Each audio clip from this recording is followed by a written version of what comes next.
Thank you enough, all of you, for coming out today. Give yourselves another round of applause. I can't wipe the smile off my face. I'm so excited to see all of you. What a great time.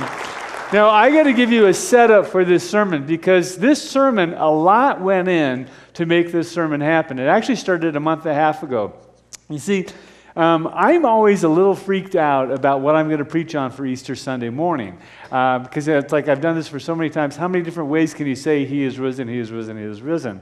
And so everybody up here kind of knows that I kind of start sweating this about Christmas Eve. When I'm driving home from church on Christmas Eve, I start thinking about, well, what am I going to preach on Easter Sunday morning? Because I know that's when I'm going to see a lot of you is, again, is on Easter Sunday. So I start thinking about it.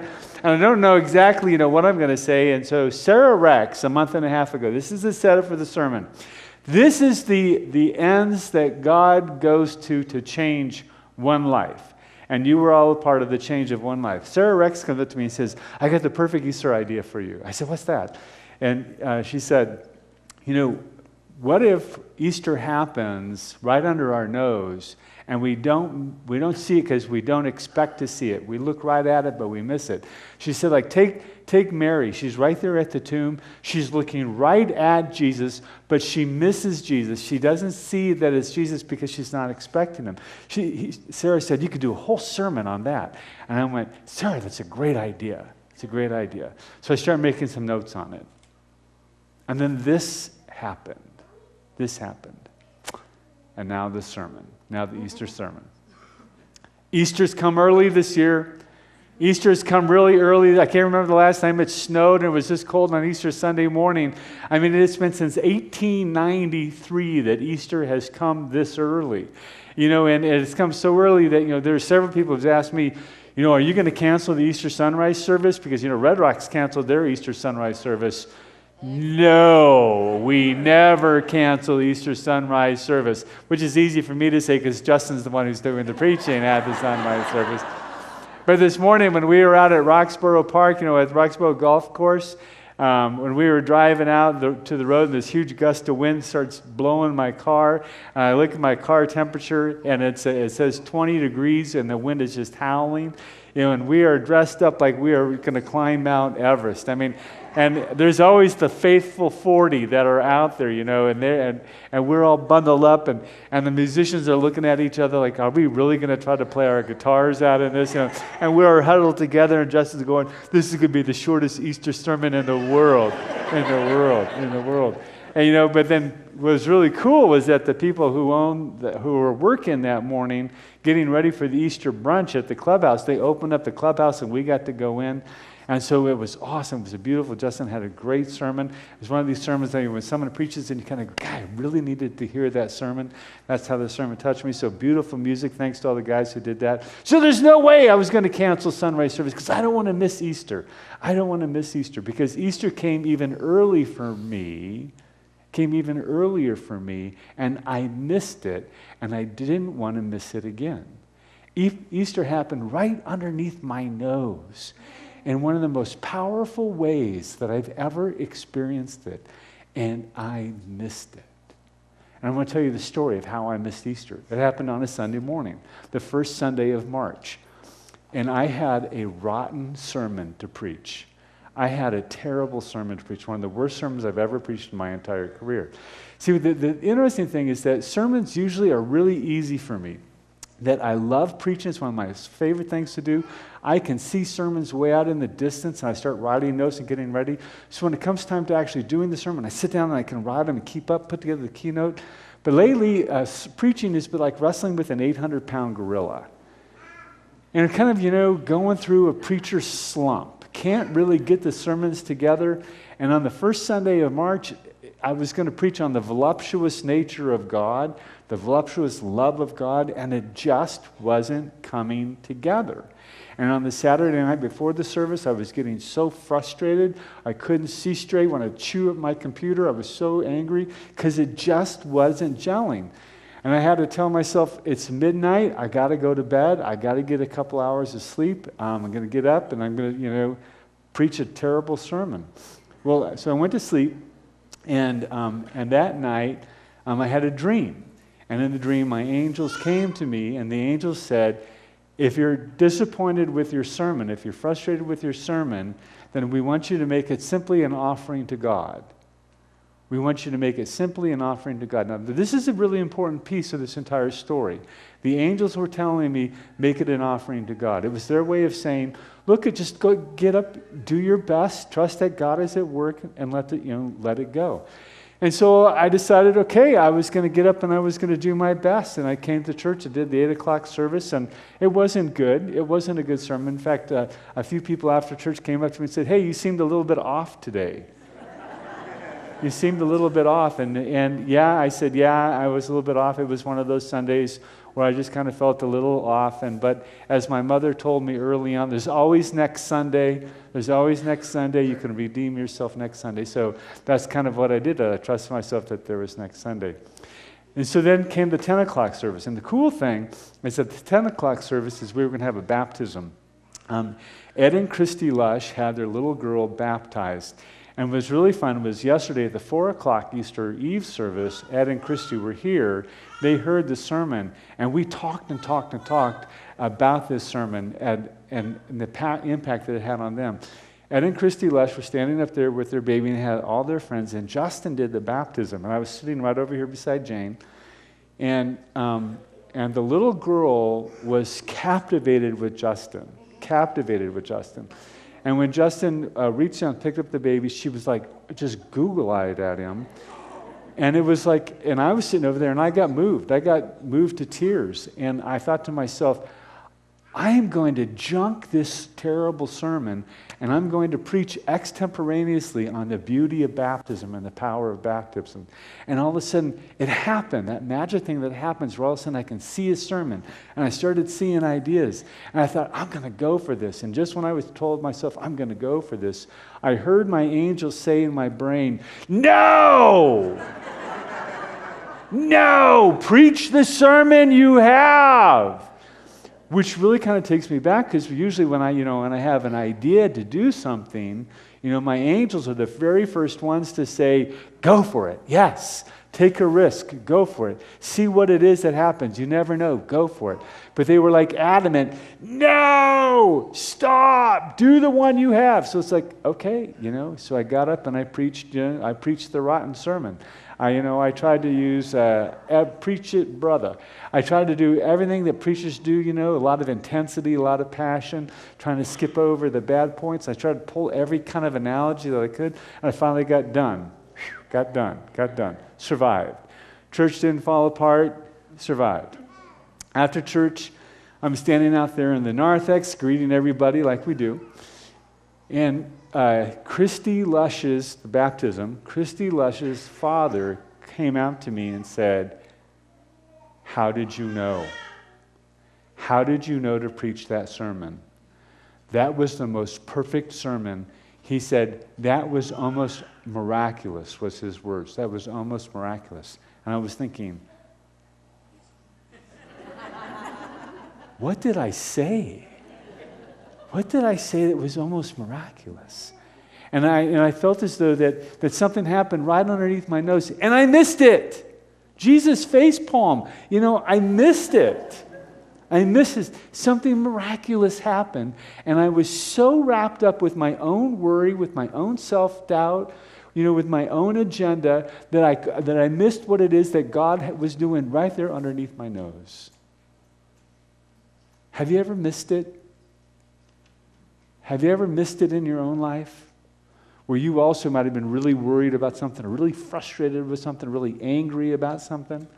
Or maybe you were filled with your own sense of aggrandizement, but you had your own agenda, something that was going on, and it kind of put some blinders on your eyes. So when something beautiful happened, when something miraculous happened, you missed it also. It's a tragedy when that happens. Because that's what happened in that first Easter morning. Everybody almost missed it. On that first Easter morning, Mary goes to the tomb first to anoint Jesus' dead body with spices. She goes there and the stone has already been rolled away. First clue, something's going on. She goes into the tomb, and on the slab where Jesus' body was laid out, it was empty. There was no body, and there were just the burial cloth that Jesus was wrapped in was laying there. And and she thinks that somebody has stolen his body. And so she goes running back to the disciples. She goes running back home and tells the disciples, someone's stolen the body, someone's stolen the body. So then Peter and the other disciple whom Jesus loved, they go running to the tomb. And one of them outruns the other. They get to the tomb. They go into the tomb. They see the grave clothes laying there. And they also think something's up. They don't know what it means. They don't understand about the resurrection yet. They just think that something's up. Someone has stolen the body. And so the boys, they get up. Mary's sitting outside the tomb. She's weeping. She's weeping. And the guys leave. They leave. It's happening. So you would think that if they thought that someone had stolen the body, that they would have stayed at least to figure out who took the body. But they don't. They go home. I mean, I keep on wanting to think, why would you go home, guys? Figure out what happened to the body. What, were you hungry? Hey, Peter, let's hit a Starbucks on the way home? I mean, what's going on with that? Nothing. They leave Mary. Mary is sitting there crying. Mary is sitting there weeping. And they leave her. What's with these two? Jesus facepalmed to these guys as well. Easter is happening. This miracle is happening right before their eyes, and they somehow have their own agenda, and they miss it. And then Mary almost misses it. Oops. Mary almost misses it. She goes into the tomb. She's crying. She goes into the tomb. She sees two angels. The angels tell her what's going on. She somehow misses their message. It doesn't connect with her. It doesn't connect with her. She's so filled with confusion and grief. You've been there before where something overwhelming has happened and you're having trouble processing. She steps back out of the tomb. She turns around and she sees Jesus, but she doesn't recognize Jesus. Now, here's the key thing.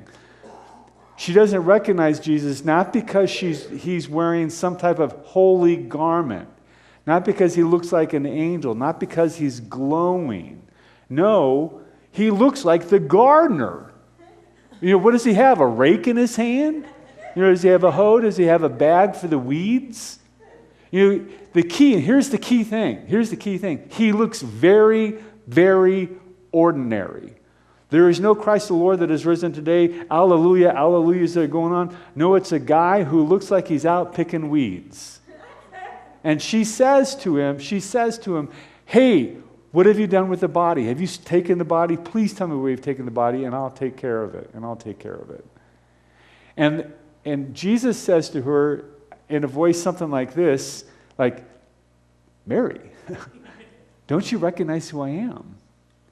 And then something clicks inside Mary's head. And she says, like a voice that's like, Teacher? Rabboni? Is it you? And all of a sudden, it's like her eyes open up. And she's able to see it.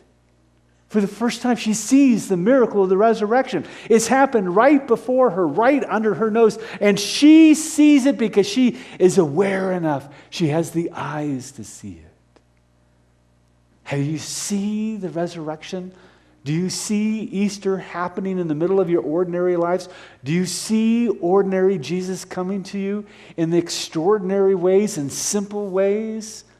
I think sometimes we take it for granted, the miracle of our life. I think we take it for granted, the miracle of the things that are happening in front of us, so much so that we take it for granted. We miss it. We miss the miracle. We miss the miracle of nature as it unfolds around us. We miss the miracle of sunsets and sunrises, because could be the way God is working in the middle of our lives by showing us these beautiful things. We miss God in the laughter of children. Yesterday was one of the funniest things that happened with the laughter of children. We had this thing called the egg extravaganza for the little kids.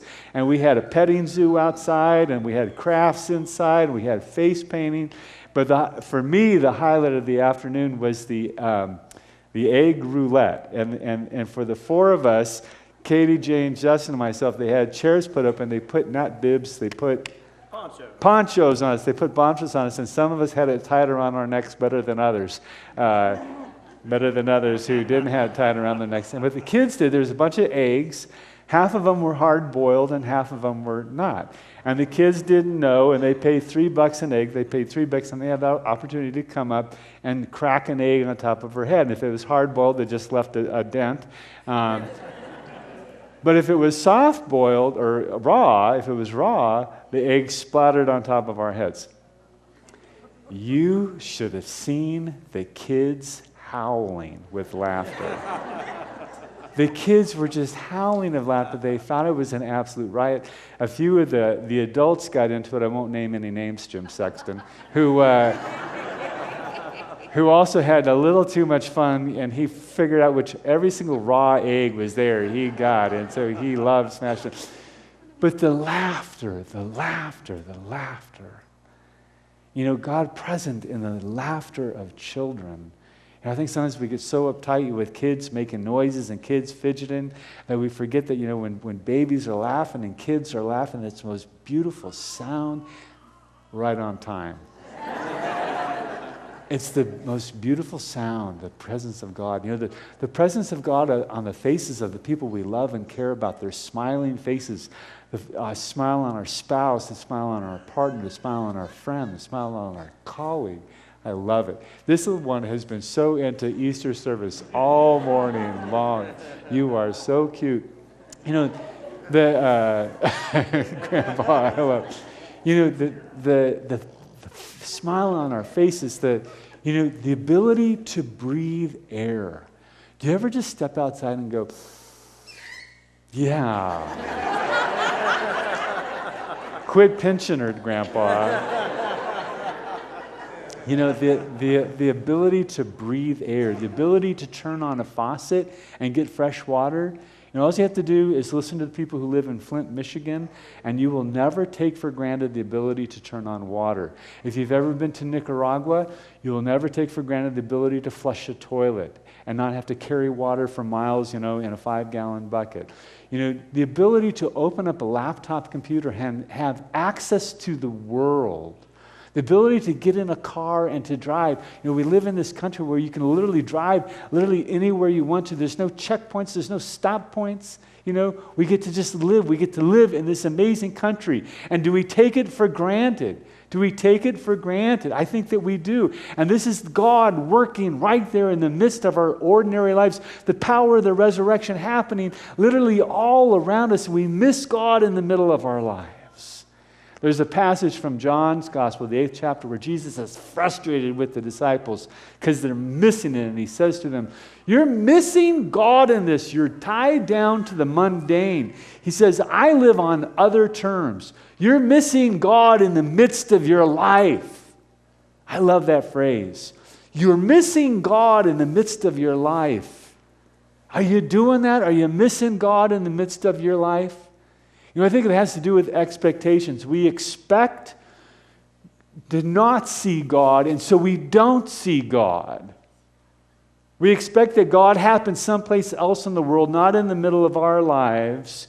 And so when God is doing something miraculous right in front of us, we miss it. But if, like Jesus, if we have a different expectation, if we live on a different plane, if we have this understanding that maybe Jesus is going to show up in our lives, then we will see it. But if we don't, we will miss it. See, and that's what happened to me that Sunday on the first Sunday of March with that bad sermon. Came the 10 o'clock service.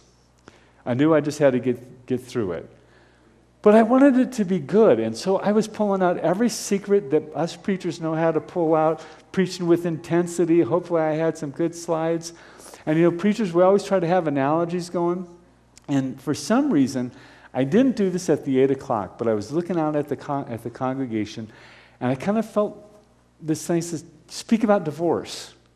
So I talked about divorce, because I was talking about the voluptuous nature of God. And I said, you know, divorce can be a tragic thing that happens in the middle of our lives. I just started speaking next time about divorce. It could be a tragic thing that happens in the middle of our lives, but actually, divorce can be something where God does something new in the middle of our lives. And then because we have this beautiful baptism that we all experience, I talked about how just as God chose this beautiful little girl to be God's very own daughter, God chooses every single one of us to be part of God's kingdom. And then since we're going to be doing communion, it was a big Sunday, baptism and communion. I said that God doesn't care about labels, that God doesn't care about Christians, Jews, Hindus, Buddhists, Muslims, that those are the labels that we put onto it, but God doesn't care about those labels. You know, and I finally got through that bad sermon. We did communion. And the father came out and said, "How did you know?" Well, this is the miracle that happened right there that we all participated in. See, what I did not know is that Ed and Christy, who's sitting right here in the first 2 rows, had brought 3 friends with them who were Muslim to participate in this baptism. One of them was going to stand up to be the godparent.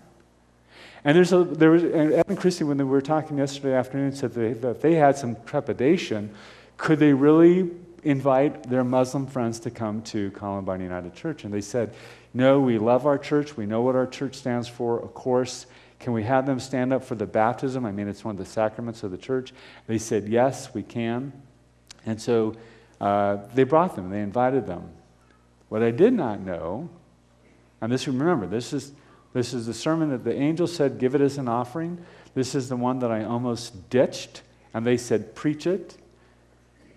One of them had just gone through, the one who was going to stand up to be a sponsor, a terrible divorce. A terrible divorce where her husband walked out on her. And she had really been wrestling with what is the meaning this has for her life. And I had just preached about divorce. You know, I had talked about baptism, how God claims each and every one of us. And she had heard that message that God claims her in the midst of her life. And then I talked about the fact that in communion, that God doesn't care about labels. Now, Sarah always sits usually one back. Sarah and Greg always sit one back. And Sarah was telling me about this yesterday, that the Muslim women were right there and sitting in front of her. But they weren't in headscarves. They were just in normal dress. And Sarah told me yesterday that she saw the women when because I put up on the screen a picture of a Muslim woman in a headscarf when I said that Muslims are welcome in the church. And the 2 women touched each other, and kind of pointed to the screen. "Did you just see that?" And it hit Sarah, "Oh my gosh, they're Muslim. The women are Muslim." And so then the sermon came to an end, and Justin did the welcome. When Jane does the welcome, when I do the welcome, we pretty much say the same thing, that God doesn't care about the labels that we use. And other churches, you know, you have to be a certain type of person to participate in communion. Not at Columbine United Church. We just throw down the walls, we throw down the labels, and we want everybody to participate. And you know what?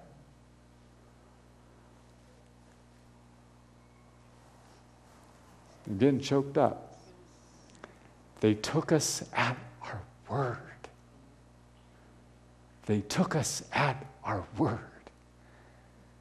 And that Sunday morning, 3 Muslim women came up to me. And I served a Muslim communion.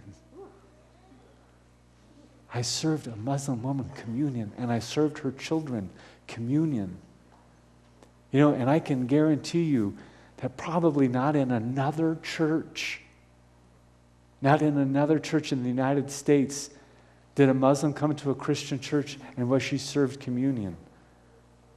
In fact, I can bet you probably around the world, I'll go as far as to say on that Sunday morning around the world, I can bet you not in another Christian church was a Muslim served communion. And it happened right here. And it was orchestrated by God. You know, and I think that my guardian angels have this look on their face like, someday you're going to get this. Someday you're going to get how God works. You know, you're a lot of fun to work with. Just looking at you, you are a part of the resurrection. How to say it? He wrote me a text yesterday. He said, "I'm looking forward to your sermon. Don't suck." And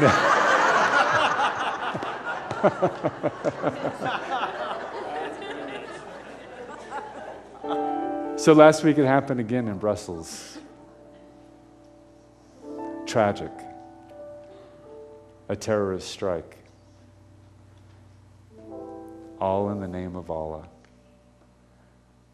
I think there were Muslims around the world who were brokenhearted that it happened yet again. And we think, why does this keep on happening? And we blame religion for tearing the world apart. And we wait for a day when God can bring the world together, where Christians and Jews and Hindus and Buddhists and Muslims can come and celebrate our unity together. And on the first Sunday of March, it happened. And you were a part of it. You created a church where we do change the way people see God. We do. We really, really do. In ordinary ways. We're just people. And yet they felt welcome to come. That's the way Easter works. That's the power of the resurrection. Just when we think that life is over, just when we think that terrorism has the final say in our lives, just when we think nothing new can happen, nothing good can happen, God says, don't give up, because Easter is alive. And the power of the resurrection is working right underneath your nose. But we have to have the eyes to see it. We have to be willing to open up our hearts and minds to feel the absolute joy of Easter every single day of our lives. Let's stand and